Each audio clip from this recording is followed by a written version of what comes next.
Hello, ladies and gentlemen. We have reached that time of the year when Elia Group publishes a brand new report. And I can tell you that the last few weeks have been challenging, but here we are again. Yes, and this year we've been focusing on the roadmap to net zero. What could a decarbonized European energy system look like in 2050? Does Europe have sufficient renewable energy sources to fully decarbonize? And how will we balance demand and supply and keep the lights on during longer periods with little wind and sun? The new Elia Group report addresses this and many other questions, and we have prepared a varied program for you.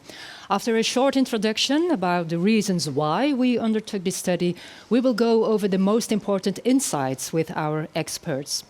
The study addresses a lot of questions from a European perspective, but it also focuses on Belgium and Germany, the mother countries of Elia Group. And throughout the event, we will be presenting you with a lot of reactions from external parties, professors, federations, system operators, port authorities, you name it. Some of them were our sparring partners during the preparation of this study, and they have given us advice and challenged us on our results. Based on our insights, we identified a roadmap consisting of different focus points that could help to accelerate the pathway to net zero in an efficient way. We are going to present these focus points to the Belgian Minister of Energy, Tine van der Straeten. She is our special guest, but that's not all. We also have a live audience. Marlon, what is happening in your corner of the studio?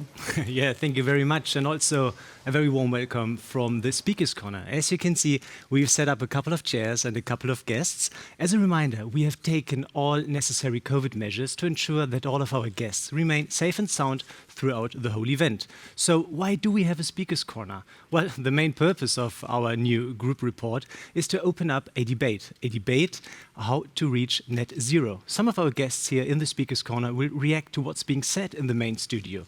We'll have not only representatives from NGOs, but from the industry, from the energy sector, and also the Belgian delegation leader from the recent COP26 negotiations in Glasgow. So see you later on with my very first guest. Looking forward to. Thank you, Marlon. Let's invite our first guest on stage. Please welcome, ladies and gentlemen, the CEO of Elia Group, Chris Peters.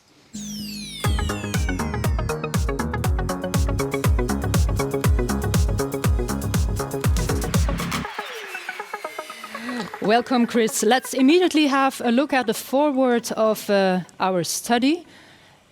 Fit for 55 is just the beginning. That's the title of your foreword. The European Commission, they set targets for 2030. We are looking to 2050. What is the societal relevance of this study? Well, I think that we all have seen this summer already that climate change is real. So we had the floods in Belgium and in Germany. We had the forest fires in the south of Europe, and across the globe we had many of those kind of events. So it became for everybody clear that it becomes a very urgent matter that we get to net zero.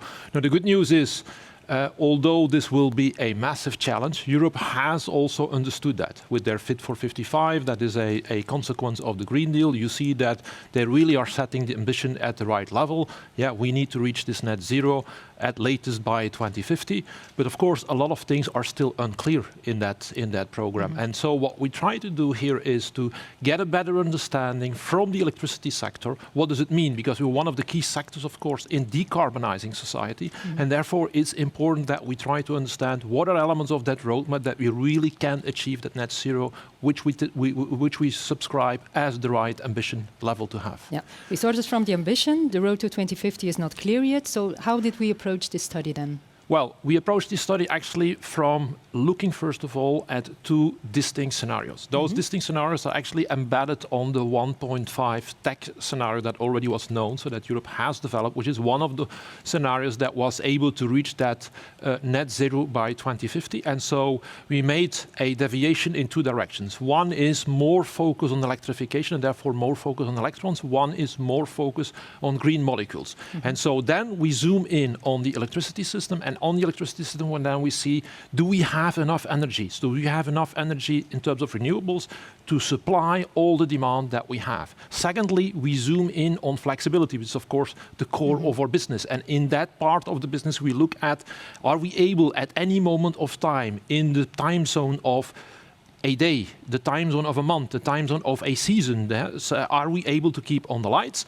And then, of course, the famous Dunkelflaute, what do we do at moments of stress when we have little renewable production, too little to serve all the demand? How can we survive such a moment? Yeah, okay, so we have 3 dimensions, we have 2 scenarios. Thank you for this introduction. In a moment, our experts will focus on more details of this study, but let's have a first glimpse of the most important insights from this study. 2050, 30 years from now, we've got just one generation in which to reach net zero. But how can we do it? We investigated what a decarbonized European energy system would look like. In our study, we identified 3 key findings. First, renewable energy should be considered a scarce resource, since Europe has insufficient renewable energy sources to cover its total energy demand in 2050. The good news is, Europe's direct electricity demand can be met, but only if we accelerate renewable expansion by a factor of 3, extend electrification and increase efficiency, and build more interconnectors. However, there will not be enough renewable energy sources to cover indirect electrification, so imports of green molecules from other continents will be required. Our second finding is quite surprising. You don't need large amounts of green molecules to cope with seasonality. To maintain the balance and cope with fluctuations from renewables, you need a well-designed system. We can minimize long-term fluctuations with a good balance between wind and solar energy, avoiding a seasonal mismatch between power supply and demand. We can manage midterm fluctuations by increasing interconnectors, which reduce the impact of local supply dips, and we can cover daily fluctuations by unlocking end-user flexibility and the potential held in electric vehicles and heat pumps. Third, there will still be times of stress, like in winter, when demand is high but renewable production is low.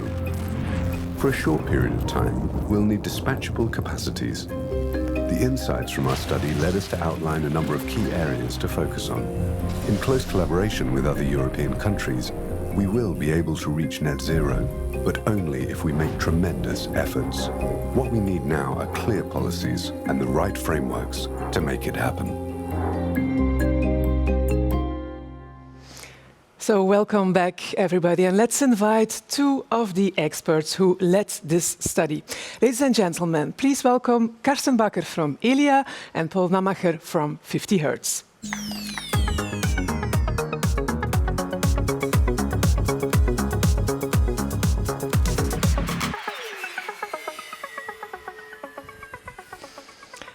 Karsten, Chris already explained the 2 different pathways to net zero, which are outlined in the study.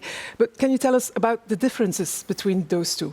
Yes, indeed. And when you look at the graph here on the screen, you can see actually that there are 2 different pathways that we have defined on the right side. So we have the electricity-focused pathway, where there is really the focus is on direct electrification, whilst in the molecule scenario, we more put the focus on indirect electrification.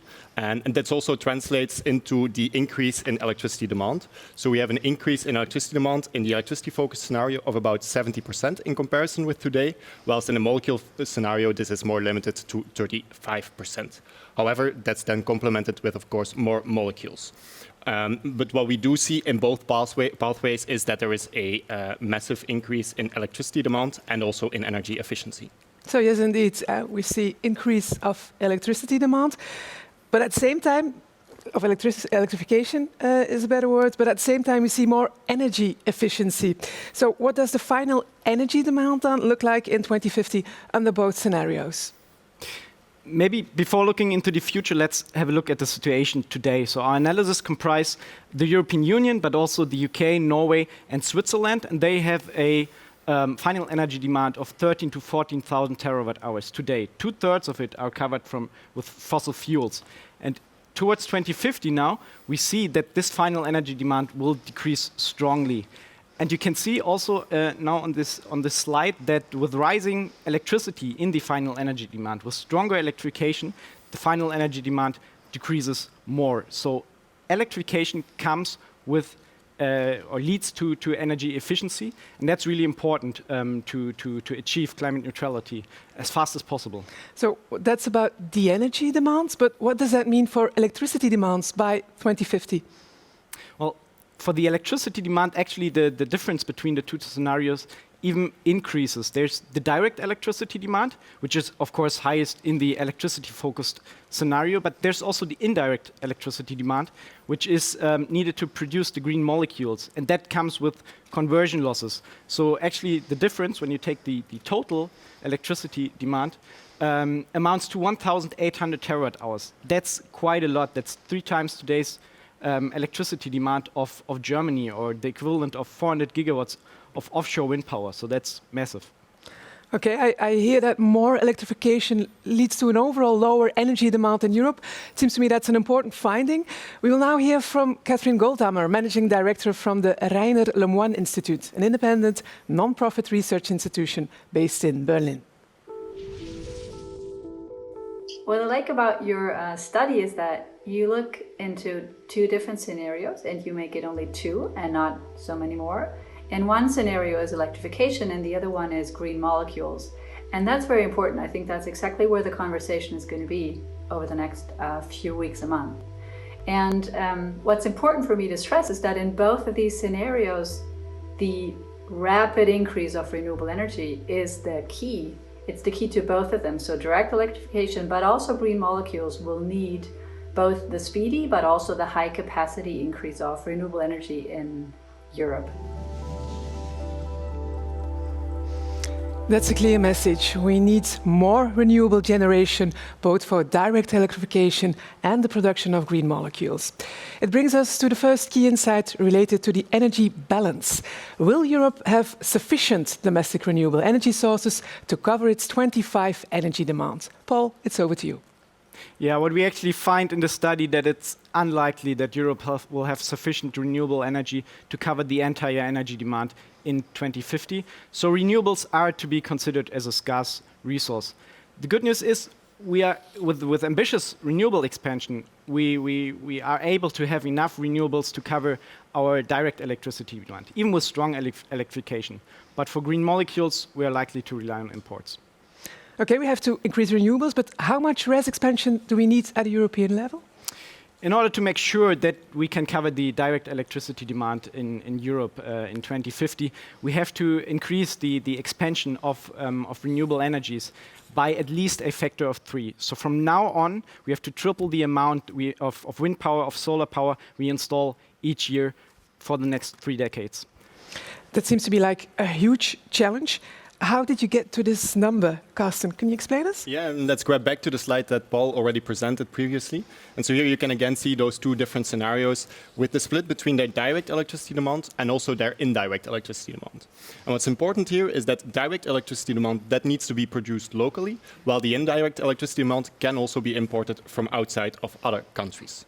And so when we then look, on the other hand, on the supply scenarios, we see that we have defined 3 different scenarios. So we have a scenario where we go 1.5 times faster than the current rate of RES expansion, one where we go 3 times faster, and one where we go 4 times faster. And when we look at the numbers, it's clear, the dotted line, it's clear that we need to go at least 3 times faster in order to reach the level required for the direct electrification. Is it likely that we go to a scenario of 4 times? It's in theory, it's possible, but it's very unlikely. And let's take the example of onshore wind. In the times 4 scenario, we would have vast amounts of onshore, going up to 870 gigawatt of capacity, which will be very challenging to achieve, certainly given the challenges that are there on social acceptance, permitting, but also regarding the expansion itself. And so that's why we took the times 3 scenario as a reference in our study. Okay, very clear. Thank you. It provides us with food for thoughts. So time to hear from one of our partners. We will hear a statement from Patrick Greichen, the executive director of the German think tank Agora Energiewende. This study that Elia and 50 Hertz have been putting on the table is very welcome. It contains 2 key messages on how to decarbonize the energy sector. First is build lots and lots of renewables. We need to triple wind, solar, and everything else on the renewable side. And the second thing is we need direct electrification. because that is the cheaper way to decarbonize the energy system compared to molecules.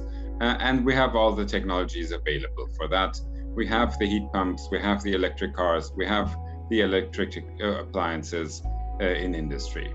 So that is the way forward. It does have some challenges and flexibility and grid expansion, but we know how to handle it. So what we need to do in Germany, in Belgium, all over Europe is now to triple wind and solar installation rates and to increase electrification and to move that in a high speed. So the 2020s will be about two key buzzwords: renewables expansion and direct electrification. I'm looking forward to that.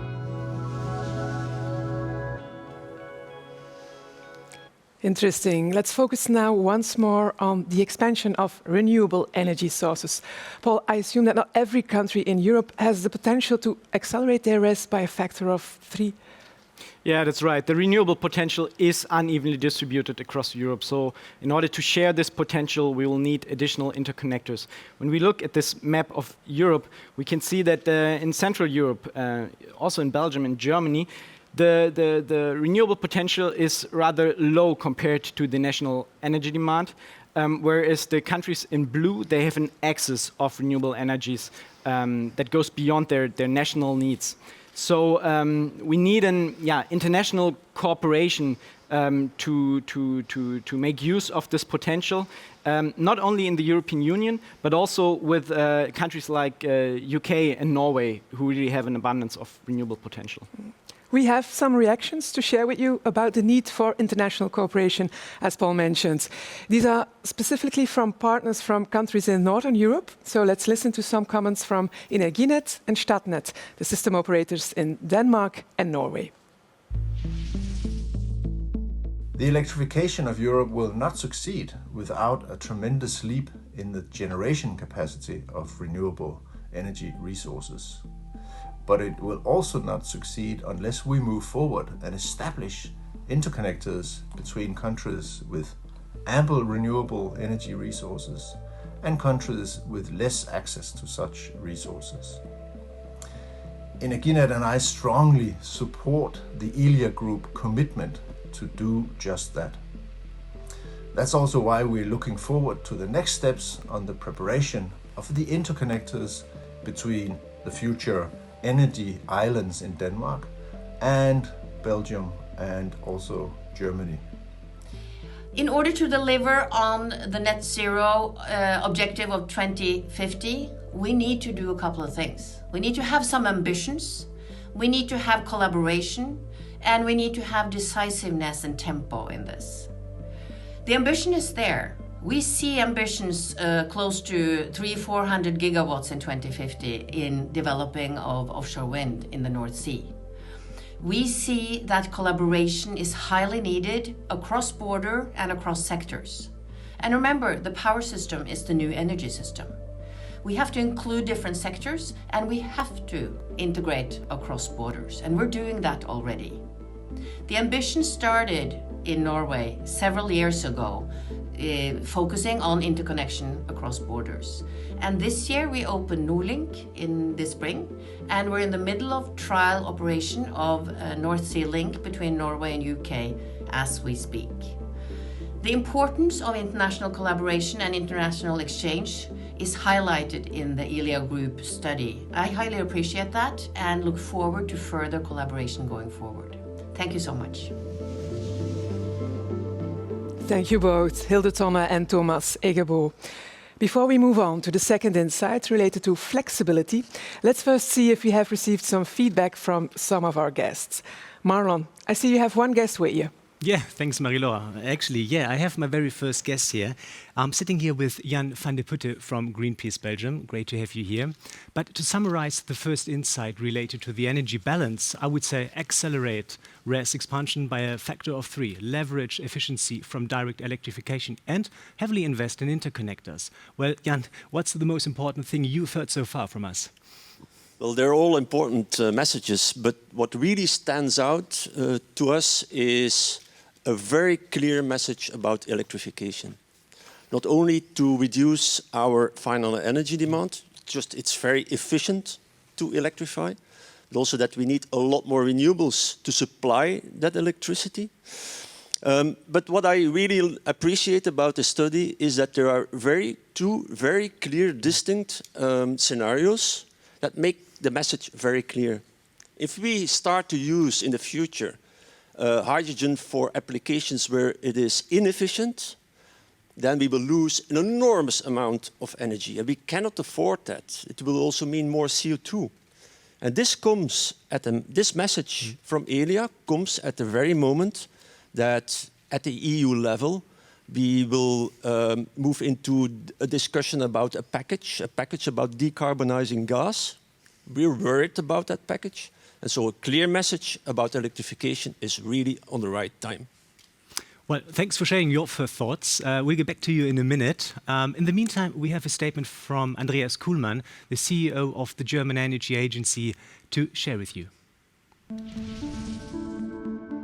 The roadmap to net zero study is a very important contribution to the discussion we currently have. It addresses the right issues regarding innovation, digitalization, European aspects, and so on. But it also addresses some very important discussions about using molecules in the discussion. And what we see is, yes, we do need molecules, quite a bit actually. We don't know yet where we will get them from, so it is very important to optimize the system in a way that we don't try to use them for the wrong purpose. And here, this study gives some very important hints. I'm very happy to discuss that with you. Yeah, don't try to use green molecules for the wrong purpose. That's a pretty strong statement. Do you agree, Jan? Absolutely, and I would like to put it even more strong. We see that there's still a lot of confusion about that. If you look at the efficiency of an electric vehicle for road transport or a fuel cell vehicle on hydrogen, then the electric vehicle is about 3 times more efficient, at least 3 times more efficient. So it's obvious that the right choice, that we should not lose energy on the wrong technology. We have to make the right choices. And the same for heat pumps. It's at least 3 times more efficient than going through burning hydrogen in a boiler. And that's where we are worried, because at this moment we are confronted as NGO already years with a strong lobby from the gas sector to lock in, especially at the distribution level, to lock in the use of fossil gas into the future. And yeah, as Agor Energiewende this week pointed out recently, so most of the distribution grid of gas we don't need in the future. We will have to get rid of it. It's going to become a liability. And this is a hard message to those who have invested in that grid, but it's a very important message to get it right now and to see, okay, where are we going to put our money? We don't have the luxury to invest today in the wrong technologies. We don't have the time and the money for that. Okay, well, thank you very much, Jan, so far. And that's all from us until now. Let's go to the second insight on electrification. Back to you.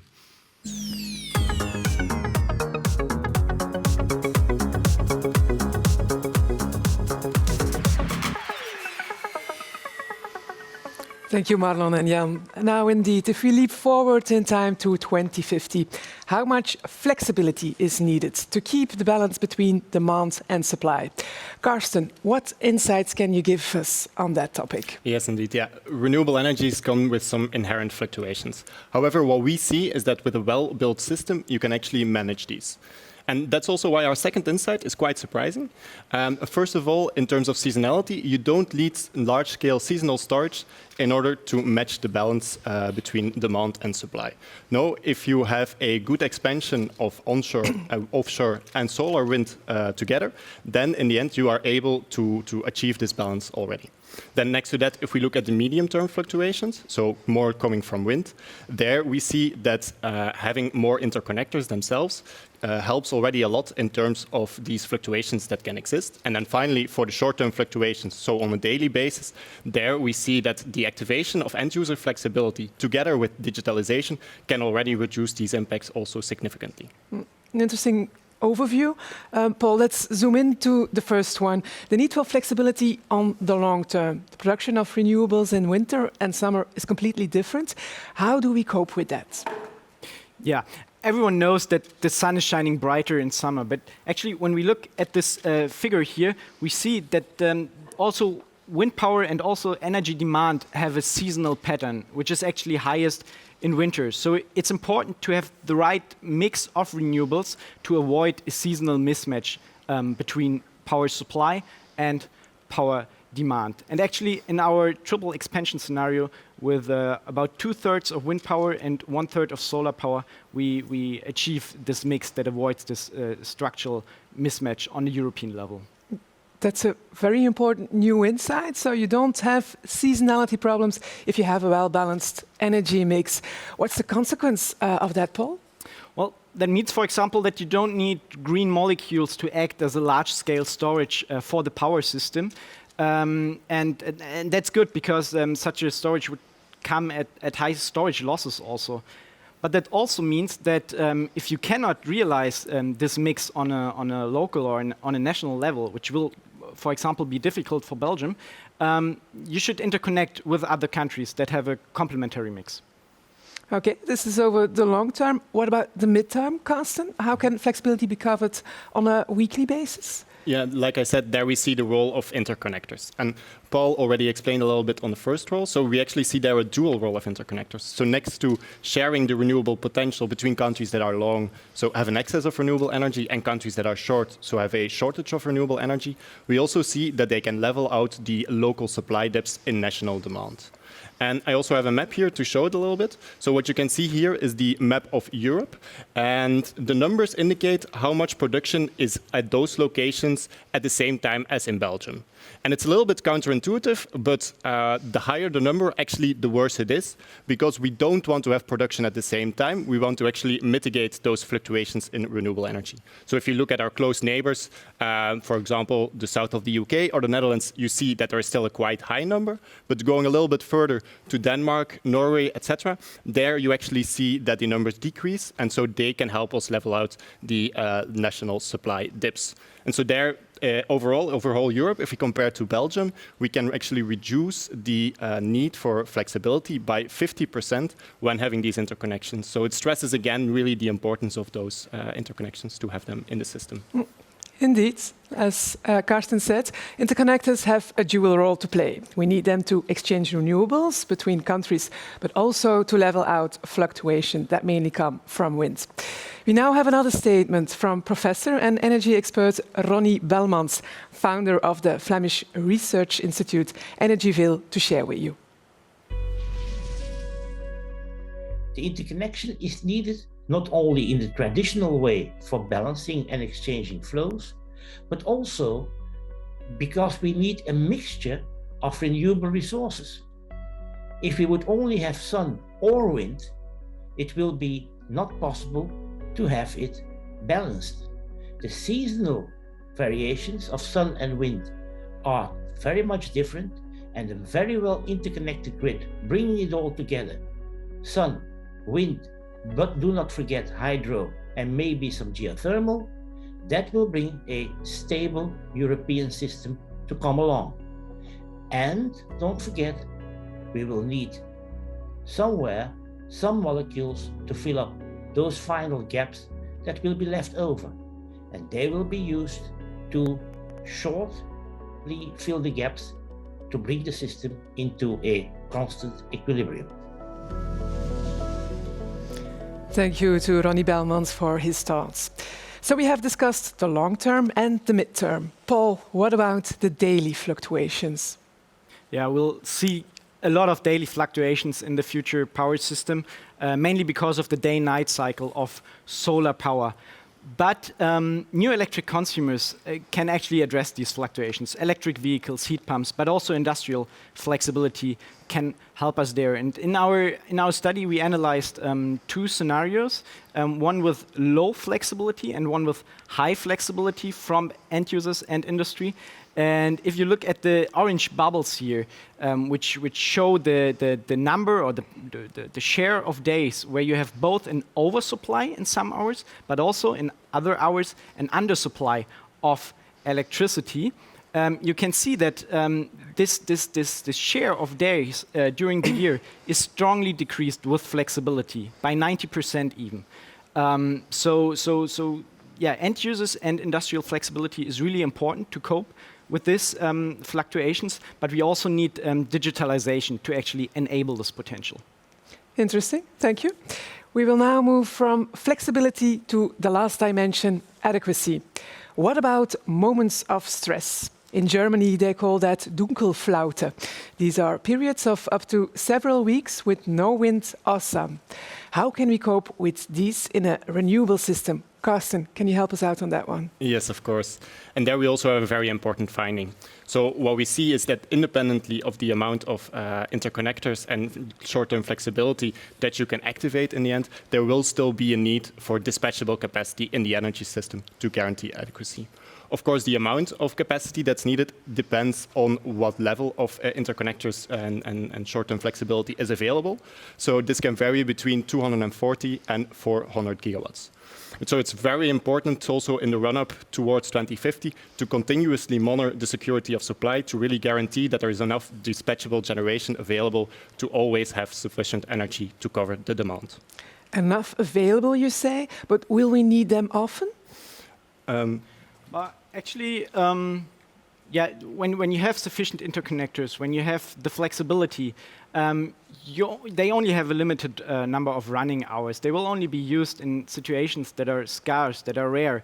Mainly in winter, actually, when the sun is not shining too much, but also when there is not much wind over several days, then you will need them. But again, with the right renewable mix, you don't need them to run all winter. Carsten, can you say something about the technology behind them? Yeah, so over the coming decades, new but also existing thermal power plants will take up this role of dispatchable generation in the energy system.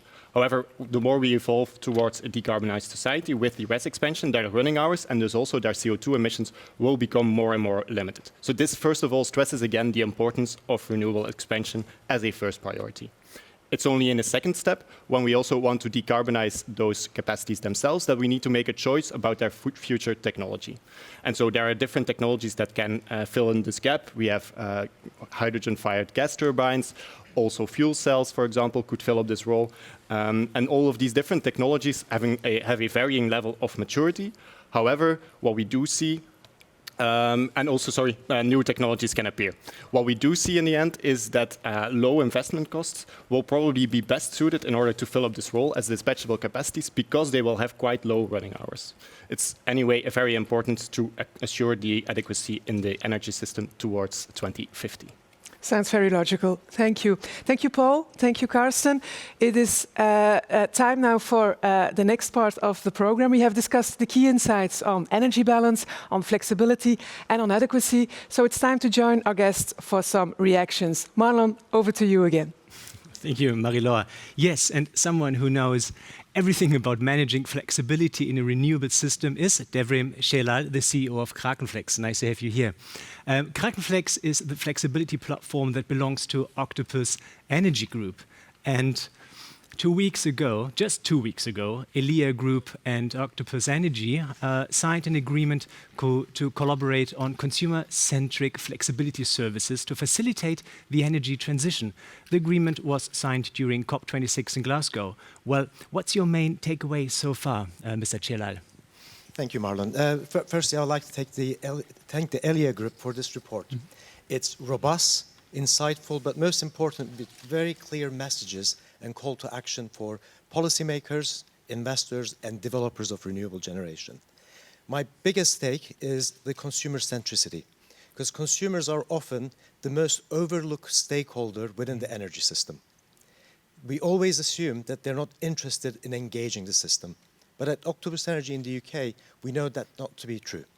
Our consumers on smart tariffs are able to shift 500 megawatts of electricity consumption from peak to off-peak hours, effectively following renewable generation for cheaper and greener electrons.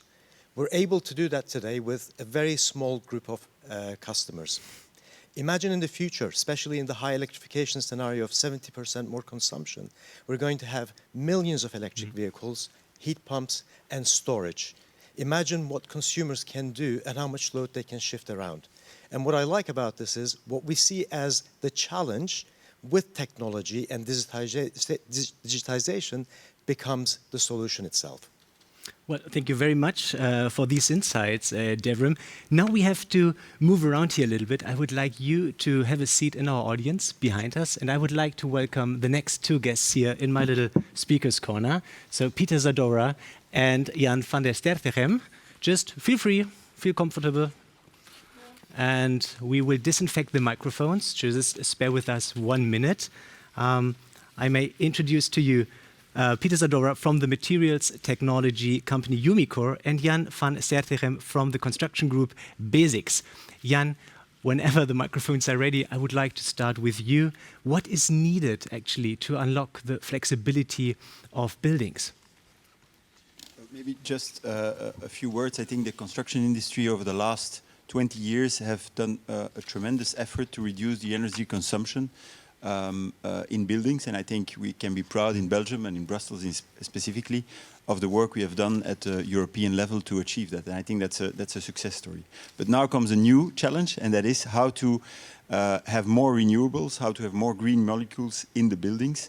And I think the report of Elia, which was already discussed, gives a lot of insight in what we can do as a sector to do that. It's important to know that our industry is responsible for about 40% of the carbon emissions worldwide.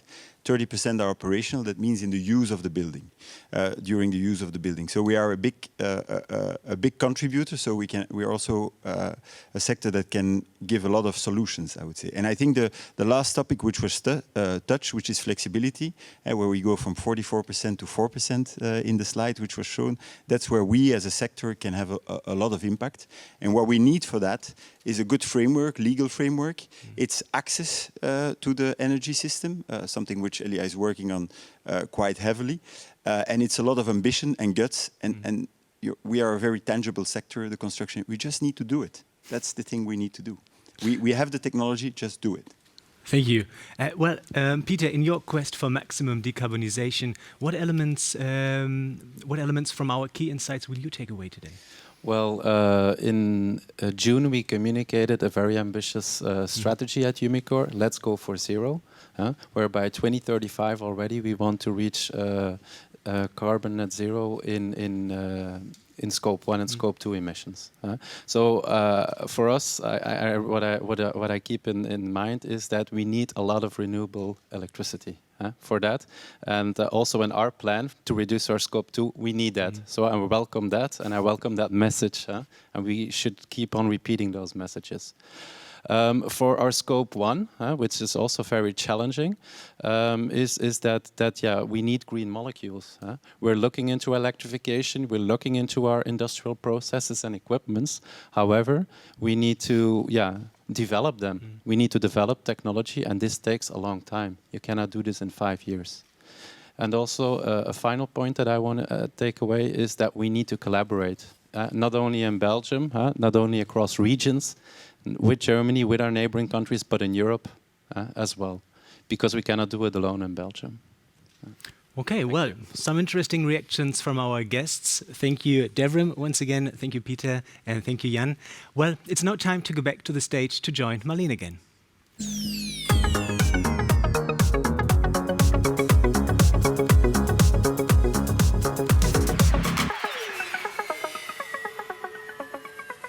We have heard some very interesting insights about the European energy system in 2050, but what about our home countries, Belgium and Germany? Our next speaker will be able to provide us with more details about this. I'm pleased to welcome Stefan Kapferer, CEO of 50 Hertz, on stage.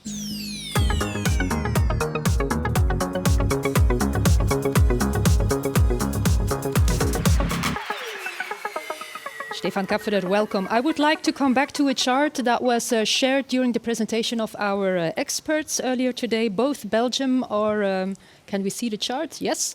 Both Belgium and Germany, as you can see here in orange, they don't have enough own renewable energy sources. What would that mean? First zoom on Germany. What would that mean for Germany towards 2050? Yeah, let's take the opportunity, Marlene, to link our insights for Europe with the home countries, Belgium and Germany. And when we look at Germany, the first positive message is Germany will be able to cover its electricity demand, direct electricity demand, by domestic reuse capacities. That's good news. Of course, we will need additional capacities of renewable energy generation abroad to cover our demand for green molecules in the future. But that in our domestic areas we can cover the direct electricity demand is a good news. Mm-hmm. But of course, we have to quadruple the share of renewables. So at the moment, it is at least only a little part of it we have established as a generation capacity of renewables in Germany. And we all know Germany wants to become climate neutral till 2045, so only 23 more years to go. Yeah, that's 5 years earlier than the rest of Europe. We don't have a new German government yet. It will come mid-December. What would you recommend to them concerning, for instance, the energy mix? Yeah, first of all, we would recommend acceleration of processes. We need more speed when we talk about investment in energy infrastructure. We need more speed when we talk about investments in generation capacities of renewable energies. But of course, we need also the right balance between the different options of renewable energies. Mm-hmm. We have heard about a situation that the right mix between solar, onshore wind, offshore wind is needed to manage the seasonal flexibility of the system. And at the moment, we all know that in Germany there is a relatively low acceptance when we talk about onshore wind capacities. We have seen not enough investments in onshore wind in the last few years.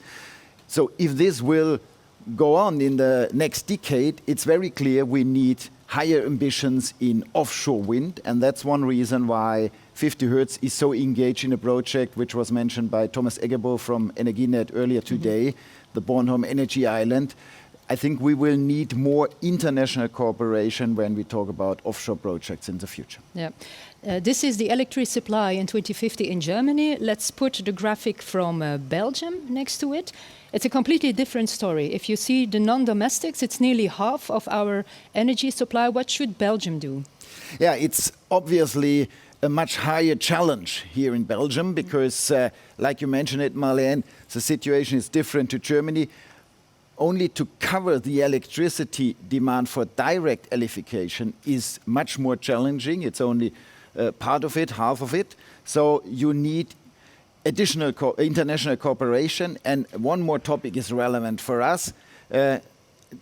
Belgium is a densely populated country. Mm-hmm. Also, the sea area we can use for offshore wind is limited in Belgium. So we will see a lot of investment in solar capacities, which is, of course, good news. But we know to balance the system, we will also need additional wind capacities abroad. Yeah, and our potential on the Belgian coast is limited, so we need to invest in more collaborations towards the further North Sea. Yeah, of course, we have partners in the North Sea, neighboring countries like the UK, like Norway, and Elia Group is very experienced in having these kind of partnerships with the UK and Norway. So we will need this situation that they have an abundance of renewable energy resources when we talk about offshore wind, and we'll use it for the Belgian territories. Okay, thank you, Stefan, for sharing the insights on Belgium and Germany. We'll bring them up later again when we talk to the Belgian Minister of Energy later on this show, Tine van der Straten. Thank you, Stefan. And meanwhile, I can see that Marlon has been joined by another last guest. Yes, thank you, Marleen. And I'm honored to have Peter Wittek here with me in the Speaker's Corner. Peter Wittek, who acted as the leader of the Belgian delegation at COP26 in Glasgow a couple of weeks ago. Well, Peter, what are your thoughts about Elia's group vision for realizing climate neutrality by 2050? Yes, thanks first for having me here to Elia, and congratulations. That's a first thought on this study, which is really very timely indeed. At Glasgow, during the COP, well, basically we confirmed the road ahead towards not exceeding 1.5 degrees in terms of temperature rise, which entails going net zero by the mid-century. So that has now been established or re-established, reaffirmed on the international level. We know, of course, we heard about the Fit for 55 package, that the European Union is well ahead of that curve. And we're rolling out now the legislation that is needed to bring Europe to this climate neutrality. Now the world has to be on as well. But it's very reassuring to see that important actors in the energy system, such as Elia, are even ahead of that curve and are already looking at what changes are needed in the real world, as we refer to the normal world in these international negotiations. We've been doing that as an administration for a couple of years, also from a broader perspective, looking at how Belgium can become, on the national level, from a national perspective, how Belgium can become climate neutral, looking at the energy system, but also looking broader at mobility, at land use, etc.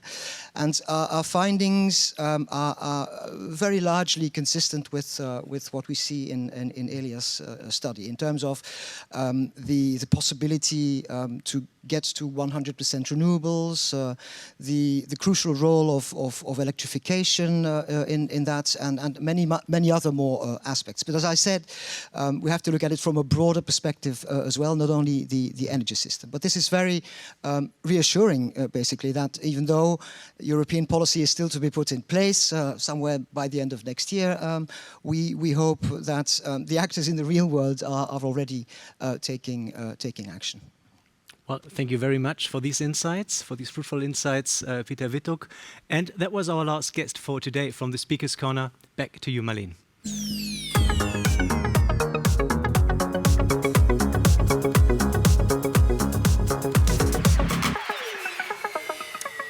Chris Peters is back on stage. Chris, we discussed already the key insights, but a very important part of this study is the focus points. What do we have to do on the road to 2050?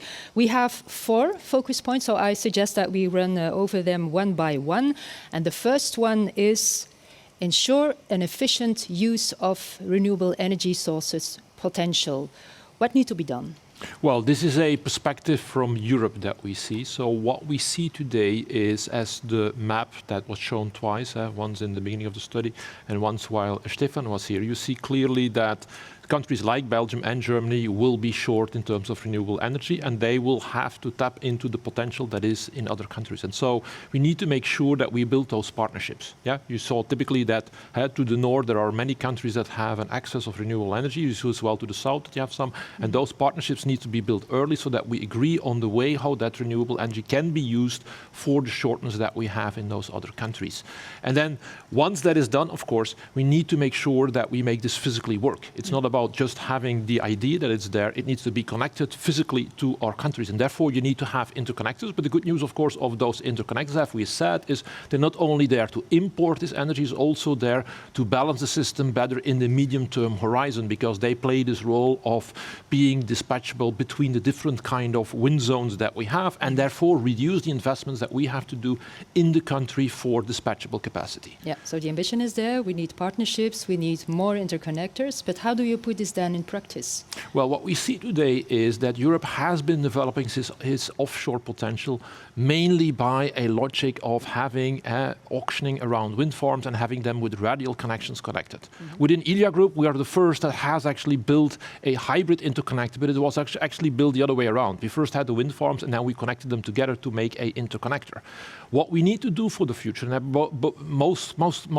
most studies agree on that, is that we need more of those hybrid interconnectors, and we will have also a need of more energy hubs like the Bornholm Energy Island, like the islands that we will build at the North Sea, both in Denmark and in Belgium. And so you have to make sure that those come first, and that they make it easier for wind farms to connect, that they also create a space that is attractive for investment, that is de-risked on that perspective, and they know for sure where their energy can go to. That is one thing that we for sure need to get right.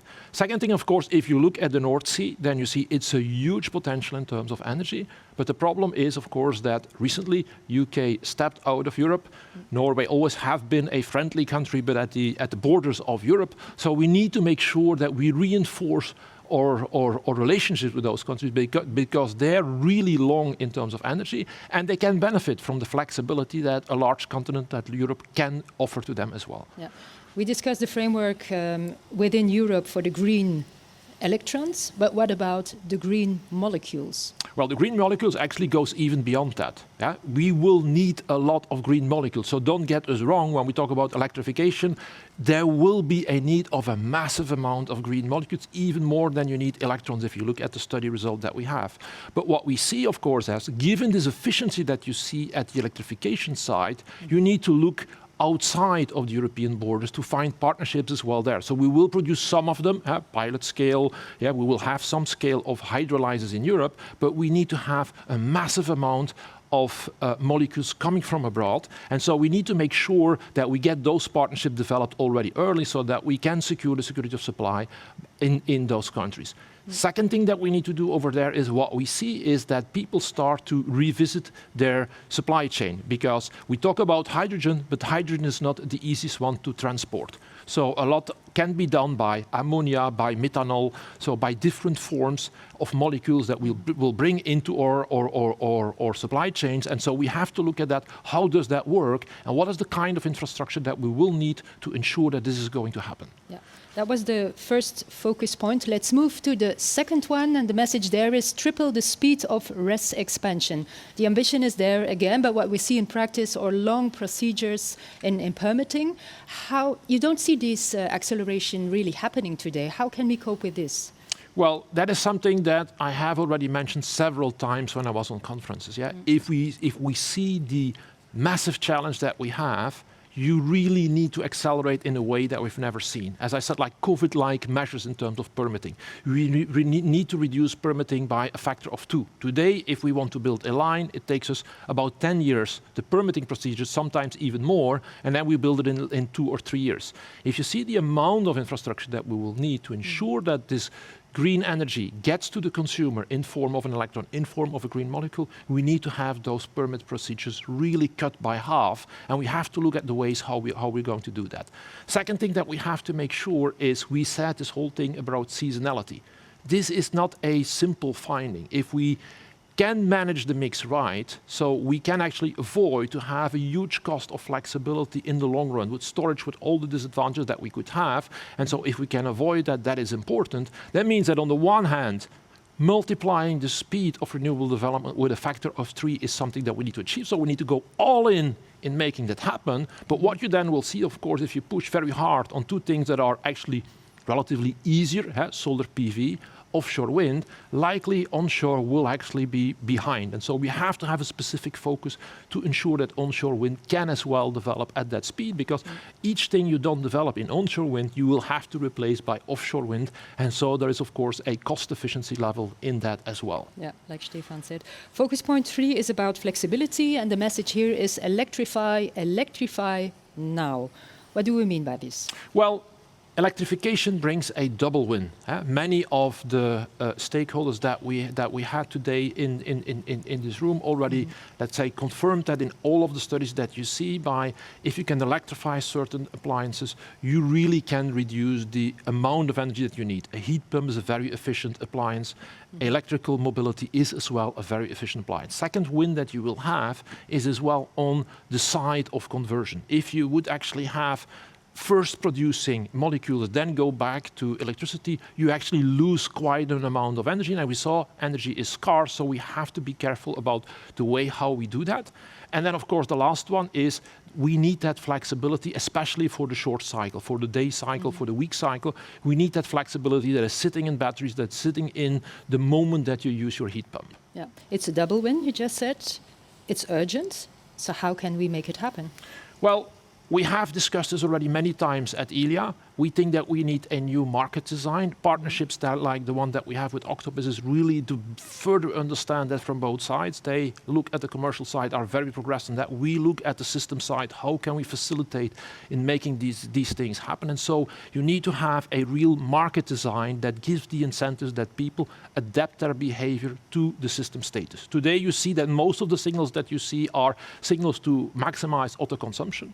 But actually what you need is not only that you optimize vis-a-vis your own solar PV, but you optimize vis-a-vis the system, and that you then as well take into account the wind availability or the solar availability at another location than the one that is yours, and that is going to happen by a market design. And of course, when you want to react, you need to have signals, you need to have digitalization, and so a lot of effort needs to be made on digitalization, and also some standards need to come over there, because what we see today is already that, for instance, in the mobility sector, it doesn't seem to be a priority to do smart charging. If you look at the heat pumps, a lot of those heat pump manufacturers are still in the early stage, so we need to accelerate as well on that level of digitalization of all the sectors that start to electrify, that they take into account right away digitalization as an element of their development. Yeah, more details on electrification can be found in the report, but let's go to the last focus point, and that's avoid lock-in effects for efficient decarbonization. Avoid lock-in effects. What do we mean by this? Well, there are two dimensions to that. As we have seen, we are renewable short. And so if we would now massively go to invest into hydrolyzers, except already from the fact that it is still something which is very costly today, but if you would do that massively in Europe, you would consume those electrons in a way that is not efficient. Yeah? So you would still need those electrons later on for electrified appliances, and so you need to avoid that you have a too far built out of hydrolyzers in Europe. You need to focus much more on building these kind of molecule hubs, like we have actually today already in Belgium and in Germany. Countries that are short are actually very, very well positioned to make that happen, that they became the roundabout where you have this international trade coming in of molecules. Second thing is, of course, in appliances that will have a long life cycle. If you look at heating in buildings, you need to start early by electrifying them and by fully electrifying them, that you avoid that people invest in a certain technology that is not fully decarbonized or that is more expensive in the long run, and that they will actually have to sustain it for another 20 to 40 years, which is actually too long, and we don't have that time. Okay, thank you, Chris, for sharing the 4 focus points of the study with us. We went over a lot of points. There is a lot to focus on. We would have liked to present this to the Belgian and the German Minister of Energy, but unfortunately Germany is still in the middle of negotiations for a new government. But we have a reaction from the Belgian Energy Minister. Last night, Tine van der Straten was here in the studio for a live on tape, and let's have a look on this.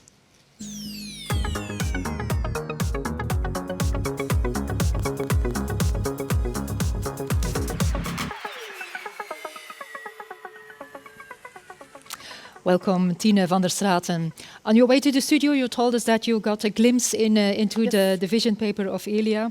As a policymaker, what are your thoughts about the key findings and the focus points that we bring forward? Most important focus point for me is that climate neutrality by 2050 and 100% renewable energy future is a can-do, and that we must achieve this. It will not be easy, and this is also what the report shows, that we have obstacles that we have to overcome, but that we can absolutely do this. And that this will be a combination of green electricity, a lot of green electricity, not only in Belgium, not only domestically, but also abroad, in combination with green molecules. And that if we bring these together, that we can see for us a bright future with 100% renewable energy. Yeah. One of the points that we bring forward in the study is that we need partnerships. Partnerships for the RES expansion, but what about partnerships for the green molecules? What is the strategy from the Belgian government in this regard? The energy transition is based on collaboration and on partnerships. We are a small country and we don't have an abundance of natural resources, but we are situated in the heart of Europe and at an energy crossroads. And already today we are very well interconnected with our neighbors, and both with regard to electricity, also with regard to molecules.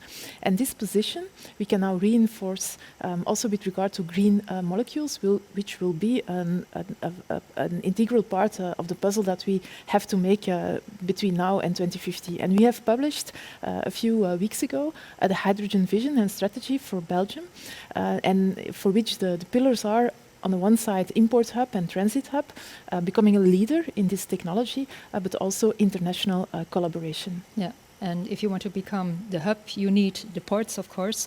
On the import of the green molecules, we have a statement from the Port of Antwerp from Jacques van der Meren. The reliability and comfort of a robust and flexible energy system that complements local production of green energy with the import of renewable molecules is needed to cover Europe's future energy need in a cost-efficient way. Hydrogen offers the answer by allowing long-distance transport of large volumes exactly where and when consumers need it. The presence of Europe's largest seaports, the ideal energy crossroads, with state-of-the-art infrastructure and assets, gives us the responsibility to act now and to prepare the energy future. Yeah, we have to act now. We talked a lot in the study about the RES acceleration, but for this, of course, you need a framework, an investment framework. You need also the infrastructure. You already talked about the blockers. How can we remove the obstacles that we are seeing today? The most important thing that we as policymakers can provide is a very clear framework, and also be very clear on the targets we want to achieve. And I like to always use the quote of Seneca, if one does not know to which port one is sailing, no wind is favorable. And we know our port. Our port is climate neutrality by 2050, 100% renewable energy, and this will guide the market to accelerate. Also, as Belgium and in our federal government, we have a strong appetite for innovation and also for being a pioneer. We have seen this, that we can do this for offshore wind. We are today the 5th country worldwide. We will be building the first energy island in the North Sea. It will be a Belgian energy island. So we can pioneer in offshore wind, and we can do the same thing for hydrogen. And acceleration is key, and that means that at the policy level we need to de-risk projects. It's about a clear framework. It's also about investment schemes. It's about market revenues. It's about, for example, two-sided contracts for difference. We have to. The market does not always deliver, nor on adequacy, security of supply, nor on green energy. And so that's a responsibility that we as policymakers need to take, to be aware of, and to also be able to make bold policy choices. Mm-hmm. Let's listen to a next statement. We have an interesting statement from Christian Ruby from Eurelectric, the Federation of the European Electrical Industry, about the new ways of thinking that indeed is necessary if it has to come to investments. One of the key challenges we're looking at is to add very, very big amounts of generation capacity over the next decade or two. We need to think new to make that happen. We need to accelerate offshore deployment. We need to have a lot of new wind turbines and solar panels onshore, and we need dispatchable plants to support that whole thing. We need to think new to make that happen at this pace that is now needed. We need to review the permitting rules that are currently in place and slowing down deployment. We need to take a fresh look at how to involve local communities and make sure we get the public acceptance. And we need to take a fresh look at incentives, for instance, for farmers, to see how we could get them to accept to make their lands available for additional capacity. All this requires reviews of the current legislative frameworks, and that's something we're looking into in Eurelectric. Yeah, you talked already about the big ambitions that we have, but do you agree with Christian Ruby that he is saying, yeah, we need a new way of thinking about the permit procedures? We need, in any case, a new way of thinking. That's also what Glasgow was about, to keep 1.5 alive, the commitment from the Paris Climate Agreement. And therefore we need, as Christian Ruby said, mass investments in renewable energy, also in renewable molecules. And the new way of thinking needs to be done at the technical level, as he said, permitting procedures, but also from another point of view, also something he mentioned, is how can we involve our citizens? How can we involve our citizens in this huge revolution that we are going to see the next 2 decades? We see a lot of public resistance, that's true. It's true also in our own country. But we also see that there are big investments are being supported or led also by citizens. So that's why, for example, that we have a bill ready for being sent to Parliament about how our Belgian citizens can become a co-owner of offshore wind turbines. Yes, we need to be a new way of thinking. It also means that we need to be agile also as policymakers, and that we have to be able to review on a constant basis our policies, not to change them. What we have seen the last 20 years with the stop-and-go policy, but in the direction that we are heading, climate neutrality by 2050, that all the steps we take are in that direction, and that we have to move very quickly. Okay, thank you, Tine van der Straat, and these are very exciting times for a Minister of Energy. Thank you for being here with us. Thank you.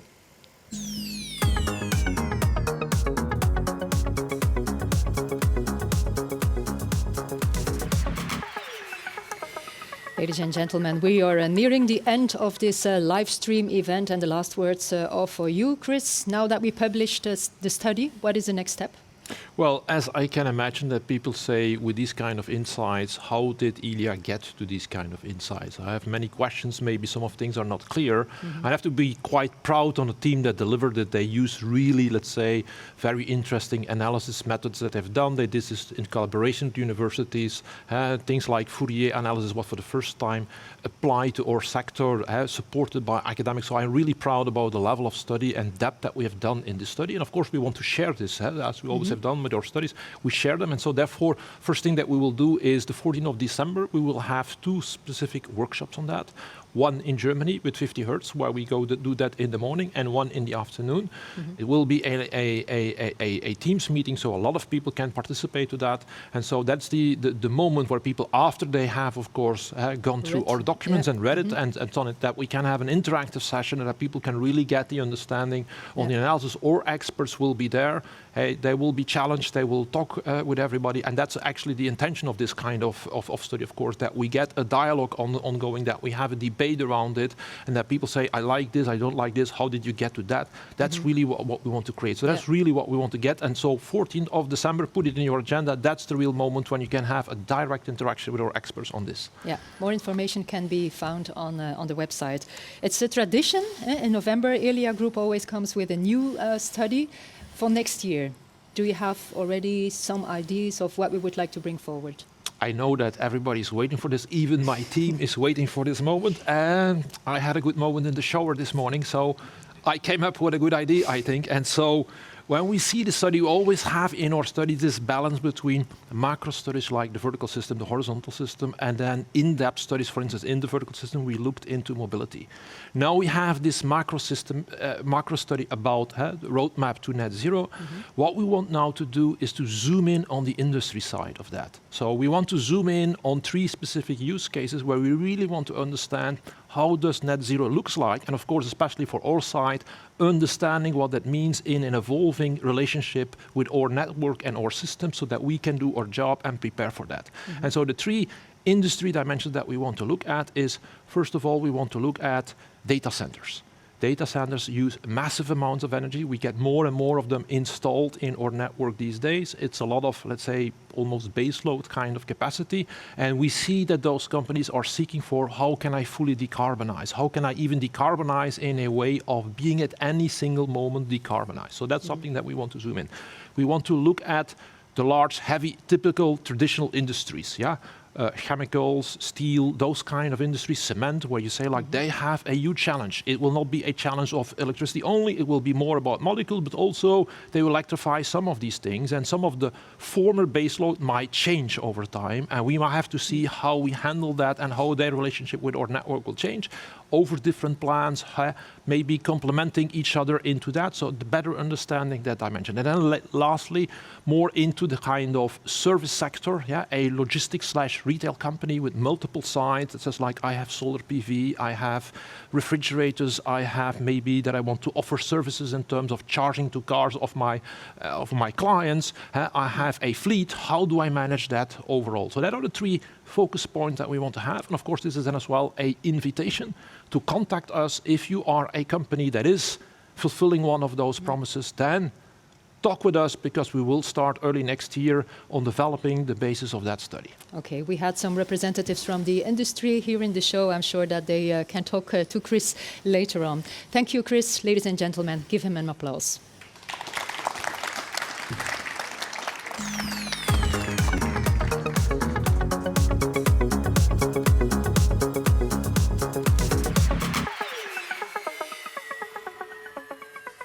So, Marlon, Marie-Laure, I think we have had everything. Technically, it went well. I have a good feeling about the show. How do you?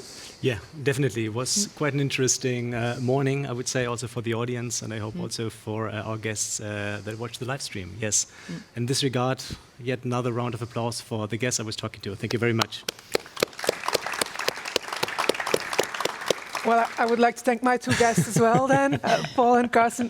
Thank you. I can imagine it was very difficult to summarize all that work of you and all your colleagues in just a presentation of 15, 20 minutes. Thank you for keeping it short and sharp. An applause for them as well, please. Yeah, what now remains, ladies and gentlemen, is to thank you for joining us both from your workplaces and also here in the studio. The complete study is now available on our website. I wish you a nice day and stay safe.